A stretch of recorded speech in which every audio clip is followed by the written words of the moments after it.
4.5 months back tech మహీంద్రాలో join అయ్యాను. అందరిలాగే hundreds of people coming there. అందులోంచి ఇంటర్వ్యూ క్రాక్ చేసి నేను జాబ్లో జాయిన్ అయ్యాను. జాయిన్ అయిన తర్వాత జూన్ మంత్లో నాకు హెల్త్ నిజంగా బాగుండలేదు. ఫ్లోర్ మీదనే పడిపోయాను.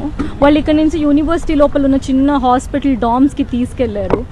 అక్కడి నుంచి లేదు తన కండిషన్ బాగాలేదు, మీరు మల్లారెడ్డికి తీసుకెళ్ళండి అని చెప్పారు. అక్కడి నుంచి నేను మల్లారెడ్డి హాస్పిటల్కి డెఫినెట్గా వెళ్ళాను. వెళ్ళిన తర్వాత అక్కడ కూడా ఫెసిలిటీ సరిగ్గా లేవని మా హస్బెండ్ నన్ను ఇంటి దగ్గర ఉన్న జీనియా హాస్పిటల్కి షిఫ్ట్ చేశారు. సో అక్కడ వాళ్ళు చెప్పారు మీకు స్పాండిలైసిస్ అయి ఉండొచ్చు, బికాజ్ మీరు చాలా ఇయర్స్ నుంచి కార్పొరేట్స్లో వర్క్ చేస్తున్నారు కాబట్టి మీరు స్పాండిలైసిస్ ట్రీట్మెంట్ తీసుకోండి అని చెప్పారు. సో నేను స్పాండిలైసిస్ ట్రీట్మెంట్ తీసుకోవడానికి 15 days ఫిజియోథెరపీ ఉండింది. ఆల్రెడీ నేను ఆ డాక్యుమెంట్స్ వాళ్ళకి సబ్మిట్ చేశాను.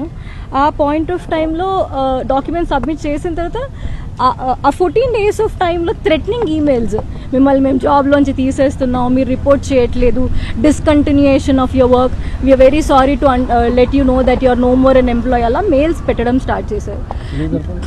చాలా సార్లు కాల్స్ చేశారు. చేసినప్పుడల్లా మీరు ఎప్పుడొస్తున్నారు అని అడిగారు. కానీ మీకు ఎలా ఉంది, మీ హెల్త్కి ఏమైంది అని ఎవ్వరూ అడగలేదు. నా మీద వచ్చినప్పుడు కూడా I was able to take it అండి. నేను పర్లేదని వదిలేశాను. బట్ 2 steps ఫార్వర్డ్ వెళ్ళిన తర్వాత మధ్యలో కొన్ని రోజులు వాళ్ళే క్యాబ్ స్కెడ్యూల్ చేయలేదు. I have a proof of it. So cab schedule చేయలేదు. ఫ్రైడే ఏం జరిగిందంటే మా పాపకి ఒంట్లో బాగాలేదని నేను కాల్ చేసి చెప్పాను. నేను క్యాబ్ ఏరియాలో అక్కడ దిగి ఇక్కడ నడుచుకుంటూ వచ్చేసరికి 3 calls వచ్చాయి. మా టీమ్ లీడర్ అన్నారు మీరు పైకి వచ్చేసేయండి, పైకి మీరు మాట్లాడండి, మీరు ఫస్ట్ లాగిన్ చేసేయండి అని చెప్పారు. లాగిన్ చేస్తే లేట్ అవుతుంది కదా సార్, నేను మళ్ళీ ఇంటికి వెళ్ళడానికి లేట్ అవుతుంది, నేను లాగిన్ చేయలేదు, నేను ఇంటికి వెళ్ళిపోతానని. ఆల్రెడీ డెసిషన్ కనుక మీరు తీసేసుకుంటే మీరు మమ్మల్ని ఎందుకు మేడం అడగడం అంటే, లేదు సార్ మీరు మా టీఎల్ మీకు చెప్పకుండా ఎలా ఉంటాను అని చాలా మర్యాదగానే నేను కాల్ డిస్కనెక్ట్ చేశాను. ఆ తర్వాత నెక్స్ట్ డే మార్నింగ్ కూడా నాకు కాల్ వచ్చింది. కాల్ వస్తే నేను డాక్యుమెంట్స్ పెట్టాను, నోటెడ్ అని పెట్టారు. పెట్టిన తర్వాత వాళ్ళు నాకు 22nd రోజు నేను నార్మల్గా లాగిన్ చేయడానికని వచ్చానండి. ఫ్రైడే రోజు నేను ఆఫీస్కి వెళ్ళలేదు. డాక్టర్కి కాల్ చేశాను, doctor Prashant Edwards, I have proof of it. తను రేపు పొద్దున్న మార్నింగ్ 10 o'clockకి రమ్మన్నారు. సాటర్డే రోజు పాప నేను ప్రాపర్గా హాస్పిటల్కి తీసుకెళ్ళిన తర్వాత వాళ్ళు టెస్ట్స్ చేశారు. రిపోర్ట్స్ అన్నీ సండే కదండి, మండే వచ్చి తీసుకోండి అన్నారు. మండే మొత్తం ట్రీట్మెంట్ చేసిన తర్వాత కూడా, నేను డాక్యుమెంట్స్ పంపించిన తర్వాత కూడా they wrote me an email that నేను డాక్యుమెంటేషన్ పంపించలేదు, వాళ్ళకి ఎలాంటి కమ్యూనికేషన్ ఇవ్వలేదు కాబట్టి నన్ను సర్వీసెస్ నుంచి తీసేస్తున్నా అని మెయిల్ పెట్టారు. After multiple attempts we have not any medical report nor have reported back to office, hence we will have to unfortunately proceed with the separation under abandonment form అని ఒక mail పెట్టారు. నా దగ్గర proofs ఉన్నాయి that నేను I have sent it to them అని చెప్పి. ఒకటి నాకు మెయిల్ 21st రోజు మెయిల్ వచ్చింది, థ్రెటనింగ్ మెయిలే అది కూడా. It is not never requesting. Phone చేసినప్పుడు కూడా మీ పాపకి ఎలా ఉంది, మీరు ఎప్పటి వరకు వస్తారు కూర్చోండి. 21st రోజు వాళ్ళు ఇచ్చారు, వాళ్ళకి నేను రిప్లై చేశాను. నేను ఎక్కడ వాళ్ళకి కమ్యూనికేట్ చేయకుండా పారిపోయానో నాకైతే తెలియలేదు. మళ్ళీ ఇందులో క్లియర్గా you haven't reported to office అన్నారు. 22nd రోజు నేను ఆఫీస్కి వచ్చాను. I used office cab. వచ్చిన తర్వాత when I was reading those mails అండి, నాకు అనిపించింది నేను ఇంత టాక్సిక్ ఎన్వైరన్మెంట్లో నేను వర్క్ చేయలేను. Anyhow I was decided to put down my papers and police స్టేషన్కి వెళ్ళాను నేను టు కంప్లైంట్.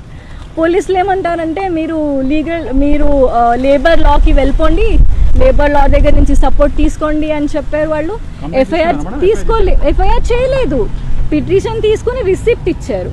నిన్న డే మొత్తం పోలీస్ స్టేషన్లోనే ఉన్నాను. Evening I try to reach few people but ever respond సరిగా అవ్వలేదు. ఒకటైతే నిజం, this is a very toxic environment especially for women to work. వీళ్ళ లంచ్ సిస్టమ్స్ కూడా చాలా వెరైటీ ఉంటాయి సార్. 3:30కి లంచ్ స్టార్ట్ చేసుకుంటే 13 members ఉంటారు. Per head ½ an hour, 4, 5, 6, 7. Last member అన్నం తినే వరకు 9 o'clock అయిపోతుంది. సో వాళ్ళకి స్ట్రిక్ట్ లంచ్ బ్రేక్స్ లాంటివి కూడా ఏవి ప్రాపర్గా ఇవ్వరు. మోర్ ఓవర్ విమెన్తో అరిచి మాట్లాడడం సార్. వీళ్ళకి టేబుల్ కాన్వర్జేషన్స్ అని క్లోజ్ రూమ్ కాన్వర్జేషన్స్ అలా ఏం ఉండవు. ఫ్లోర్ మీద నించుని అరిసి మాట్లాడతారు. ఎవరైతే నాకు కాల్ చేసి, నా బాధ అంతా ఏంటంటే సార్, మీకు ఎలా ఉంది అని కూడా అడగకుండా మీరు ఎప్పుడు వస్తారు అని అడిగి జాబ్ నుంచి తీసేయడం కాకుండా, I'm not fighting back that I get back to tech Mahindra. I'm fighting for the harassment caused by them. 4 months నుంచి సార్ మా టీఎల్ వచ్చేసి శివసాయి పున్నా అండ్ భాగ్య అంటే సార్ ఎవరికైనా కష్టం వస్తే హెచ్ఆర్తో చెప్పుకుంటారు రైట్, మీరు ఎవరైనా హెచ్ఆర్తో చెప్పుకుంటాం. మేము హెచ్ఆర్ఏ కాల్ చేసి థ్రెటన్ చేస్తారు సార్. ఆమె ఇఫ్ యూఆర్ చెప్పడానికి కూడా ట్రై చేస్తే come with documents then I will talk అంటది. ఒక ఆడ మనిషి అట్లీస్ట్ దే షుడ్ లిజన్, ఆవిడ అది కూడా వినదు. తర్వాత మీరు చూసినట్టు మా head of the department Rafi గారికి నేను మెసేజ్ పెట్టాను వాట్సాప్లో. వాళ్ళు అనడం ఏంటి అని అంటే మీరు మాకు మెయిల్ చేయలేదు అని. Anything is a communication right. So నేనే అన్నాను అంటే what I'm trying to say అంటే సార్ కార్పొరేట్ ఎంప్లాయీస్కి ఏదైనా జరిగితే లేబర్ కోర్ట్కి మాత్రమే వెళ్ళాలి. అక్కడ 2 years 3 years కేసెస్ అంతా అలా పెండింగే ఉంటాయి కానీ అది ఎప్పటికీ రిజాల్వ్ అవ్వవు.